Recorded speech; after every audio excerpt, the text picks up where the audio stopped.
तीन बहुओं के रवैये से सासू माँ बहुत परेशान थी। दरअसल बात ये थी कि तीनों बहुओं में किसी बात को लेकर अनबन हो गई थी। तब से ही तीनों एक दूसरे से मुंह फुलाए रहती थी।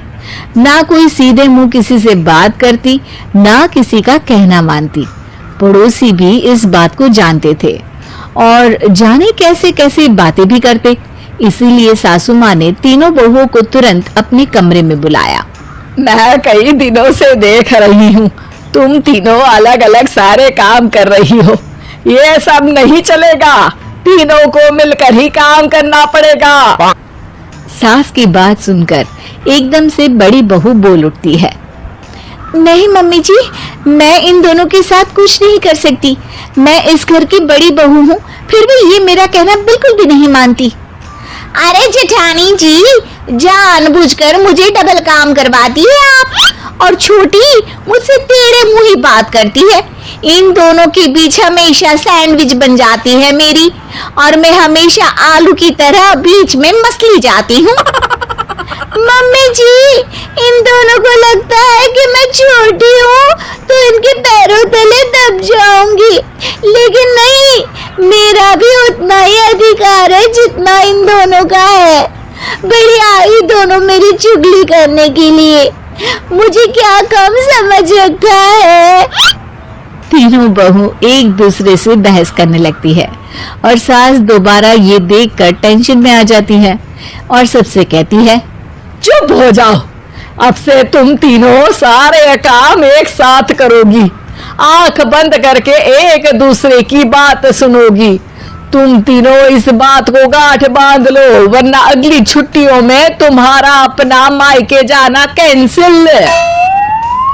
सास की बातें सुनकर डर के मारे तीनों हामी भर देती हैं। जी मम्मी जी, मैं समझ गई। हाँ मम्मी जी, जैसा आप कहें, आप जो कहेंगे मैं वही करूंगी। तीनों बहू सास की बात को गांठ बांध लेती है और वादा करती है कि अब से सारे काम वो तीनों एक साथ मिलकर ही करेंगी। ये सब देखकर सास खुश हो जाती है और वहां से चली जाती है। नीचे जाकर वो देखती है कि घर में शर्मा जी आए हुए होते हैं।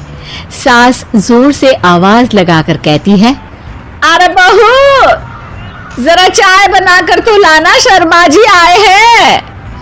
सास की बात सुनकर तीनों बहू तुरंत किचन की ओर भागती है और चाय बनाना शुरू कर देती है। मुझे तो एकदम मसाले वाली कड़क चाय पसंद है, तो हम शर्मा जी के लिए मसाले वाली चाय ही बनाएंगे। अरे नहीं दीदी, गर्मी के मौसम में मसाला चाय कौन पीता है? मैं तो शर्मा जी के लिए इलायची वाली चाय ही बनाऊंगी। ये कैसी बात कर रही हैं आप दोनों? मेरी मम्मी ने सिखाया है कि मेहमान को ज्यादा दूध और शक्कर वाली चाय देनी चाहिए, वरना वो घर वालों को कंजूस समझते हैं। तो मैं तो शर्मा जी को ऐसी ही चाय दूंगी। तीनों बहुएं अपने अपने तरीके से चाय में शक्कर, मसाला, पत्ती सब डाल देती है। उबलने के बाद तीनों मिलकर चाय बाहर लेकर जाती है और शर्मा जी और सासू माँ को देती हैं। चाय पीने के बाद शर्मा जी सासू माँ को देखकर शर्मा जाते हैं और शर्मिंदा महसूस करते हैं कि आखिर उन्होंने चाय पीने के लिए हामी क्यों भरी। सासू माँ भी चाय पीना शुरू करती है और कहती हैं, अरे बहू, ये कैसी चाय बनाई है? चाय है या मीठे दूध की बासुंदी? हाँ, चाय अच्छी नहीं लगी क्या? कोई बात नहीं, हम पराठा बनाकर लाते हैं। चलो चलो अंदर। हाँ हाँ चलो, हाँ आती हूँ मैं भी। नहीं नहीं, मेरा पेट चाय नहीं चौपट कर दिया वही काफी है, पराठे से पोपट नहीं करवाना। मैं तो चलता हूँ। शर्मा जी चुपचाप पतली गली से निकल जाते हैं। अगले दिन सास बहुओं से कहती है, अरे बहू, जाओ जाके ऊपर की गेस्ट हाउस की सफाई कर दो। कल हमारे यहाँ मेरे दूर के रिश्तेदार आने वाले हैं, तो पूरे कमरे को चमका देना, समझी? तीनों बहू सास की बात को मानकर ऊपर सफाई करने चली जाती हैं और तीनों कमरे की सफाई चालू कर देती है। बड़ी बहू मकड़ी के जाले साफ करती है, तो बीच वाली झाड़ू लगाना और छोटी वाली सर्फ डालकर जमीन धोना शुरू कर देती है। अरे दीदी जेठानी जी, अभी मैंने पूरी फर्श धोई और आप फिर से धूल नीचे गिरा रही हैं। और मछली जेठानी जी, आप बिना झाड़ू की धूल यहाँ छटक रही हैं। अरे तीनों को साफ करना है, एक साथ सफाई करते हैं ना।